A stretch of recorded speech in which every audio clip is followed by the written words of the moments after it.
अस्सलाम वालेकुम नाज़रीन। सुनो कहानी विद अली बाबा में आप सबको खुशामदीद। उम्मीद करता हूँ कि आप सब खैरियत से होंगे और जहाँ भी होंगे खुशबाश होंगे। सर्दी का मौसम है। रावलपिंडी में इस टाइम हल्की हल्की बारिश भी हो रही है। उम्मीद करता हूँ कि आप भी इस सर्दी को एंजॉय कर रहे होंगे। मुझे तो सर्दी का मौसम बहुत अच्छा लगता है। आपको सर्दी का मौसम कैसा लगता है कमेंट्स में ज़रूर शेयर कीजिएगा। नाजरीन, ये वाक़या जो आज आपसे मैं शेयर करने जा रहा हूँ, ये अली साहब ने रावलपिंडी से इरसाल किया है। नाजरीन, आपके पास भी कोई ऐसा वाक़या मौजूद हो या आपके साथ कोई ऐसी नाकाबिले यकीन कहानी जुड़ी हुई हो या नानी दादी से सुनी हुई कोई कहानी जो आप मुझसे शेयर करना चाहते हो, तो काइंडली व्हाट्सएप नंबर पे आप शेयर कर सकते हैं। मेरा नाम अली है। मेरी शादी 2003 में हुई थी। शादी के एक हफ़्ते का वक्त तो ख़ानदान में दावतों में ही गुजर गया। ऑफिस से अभी एक हफ़्ते की छुट्टियां बाकी थी। मैंने और वाइफ ने मरी जाने का प्रोग्राम बना लिया। दिसंबर का महीना था, सर्दी अपने अरूज पर थी। मरी में स्नोफॉल स्टार्ट हो चुकी थी। रावलपिंडी से हमने एक कैब बुक करवाई और दोपहर 2 बजे तक हम मरी पहुंच चुके थे। सबसे पहले मैंने कश्मीर पॉइंट पर एक होटल का रूम बुक करवाया। होटल की इमारत मुकम्मल तौर पर लकड़ी की बनी हुई थी और ये होटल तो तकरीबन 100 साल पुराना था। हमें अपना रूम बहुत पसंद आया। कमरे का फर्नीचर गो पुराना था लेकिन नहायत दिलकश डिज़ाइन में बना हुआ था। ठंड बहुत थी। उस वक्त गैस हीटर की सहूलत मौजूद नहीं थी। होटल मैनेजर से कहकर मैंने आतिशदान में लकड़ियों का बंदोबस्त करवा दिया। आतिशदान में लकड़ियाँ जलते ही कमरे का माहौल काफ़ी हद तक खुशगवार हो गया था। कुछ देर आराम करने के बाद हम माल रोड की तरफ निकल गए। हल्की हल्की बर्फ़बारी हो रही थी। शाम देर तक हम मौसम को एंजॉय करते रहे।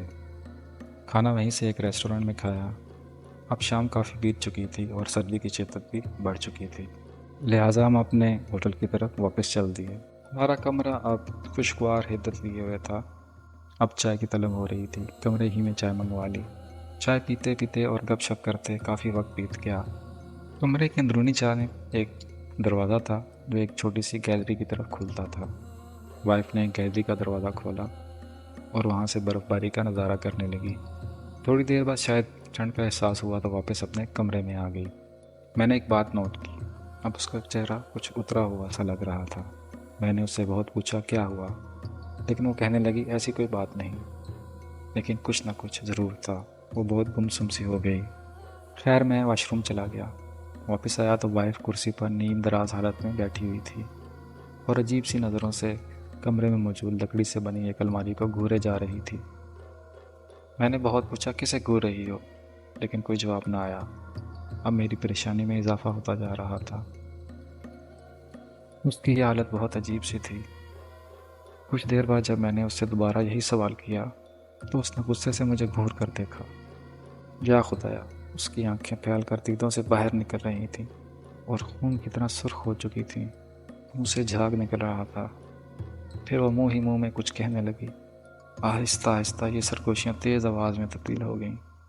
कुछ बोल रही थी लेकिन किसी अजनबी ज़ुबान में।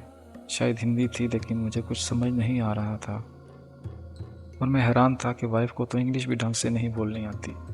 ये हिंदी जैसी ज़ुबान कैसे बोलने लगी है।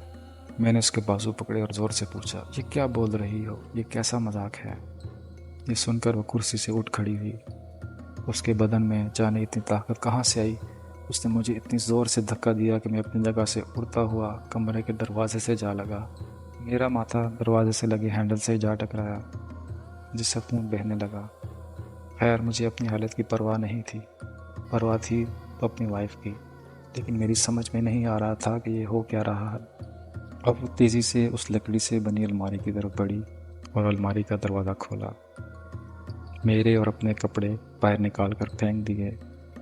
फिर अलमारी के अंदरूनी हिस्से को अपने नाखूनों से खरोंचने लगी और साथ ही साथ कुछ बुड़बुड़ाई जा रही थी।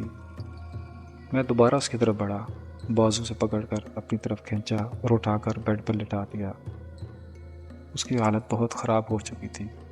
नाखूनों से खून निकल रहा था। अब शायद वो थक चुकी थी और बेसुध होकर वहीं सो गई, लेकिन मेरी नींद उड़ चुकी थी। सारी रात मैंने सोचने में गुजार दी। उसकी ये हालत मुझसे नहीं देखी जा रही थी। शायद उस पर किसी का साया हो गया था। अल्लाह अल्लाह करके सुबह हुई। सुबह 6 बजे ही मैं अपने कमरे से निकला और होटल के मैनेजर से जाकर मिला। मैनेजर एक बहुत शरीफ और खुश अखलाक इंसान था। उसने मेरी बात पूरी तवज्जो से सुनी और कहने लगा, आप परेशान ना हो, यहाँ पास ही मस्जिद के इमाम साहब हैं, माशाल्लाह बहुत इल्म वाले हैं, उनको बुला लेते हैं। खैर उन्होंने मौलाना साहब को पीटीसीएल नंबर से कॉल की और उन्हें जल्द आने को बोला। अभी आधा घंटा गुजरा था कि मौलाना साहब होटल पहुंच गए। अब मैं मैनेजर और मौलाना साहब को अपने साथ लेकर कमरे में आ गया। मौलाना ने वाइफ की हालत को देखा। कुछ देर आंखें बंद थीं और कुछ पढ़ने लगे। थोड़ी देर बाद आंखें खोलीं और बोले, अली बेटा, तुम्हारी वाइफ पर किसी रूह का साया है। इतनी देर में वाइफ दोबारा अलमारी की तरफ पढ़ने के लिए उठी तो मौलाना के कहने पर मैंने मैनेजर के साथ मिलकर वाइफ के दुपट्टे से ही उसको कुर्सी से बांध दिया ताकि वो हरकत ना कर सके। फिर मौलाना ने पानी के गिलास पर कुछ पढ़कर फूंका और पानी से उसके मुंह पर छिड़काव किया। पानी के छींटे पड़ते ही वाइफ थोड़ी देर बाद पुरसुकून हो गई, लेकिन हाथों से अलमारी की तरफ इशारा करने लगी और उसी अजनबी ज़ुबान में कुछ बोलने लगी।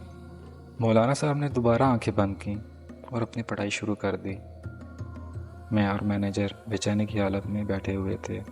तकरीबन आधे घंटे बाद मौलाना साहब ने अपनी आंखें खोलीं और कहने लगे, अली बेटा, तुम्हारी वाइफ पे किसी हिंदू आत्मा का साया है और ये हिंदी से मिलती जुलती ज़ुबान है संस्कृत। वो बोल रही है और कह रही है, मुझे इस अलमारी वाली दीवार से निकालो। मेरा ख्याल है हमें इस लकड़ी की दीवार को तोड़कर देखना चाहिए, वहाँ कुछ ना कुछ तो ज़रूर है।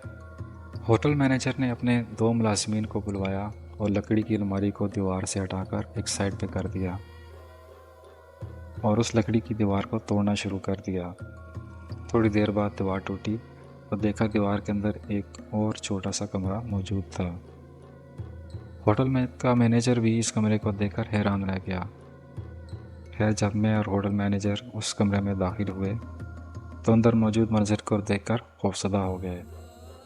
उस कमरे में एक बहुत ही पुरानी लाश की बोसीदा हड्डियाँ मौजूद थीं।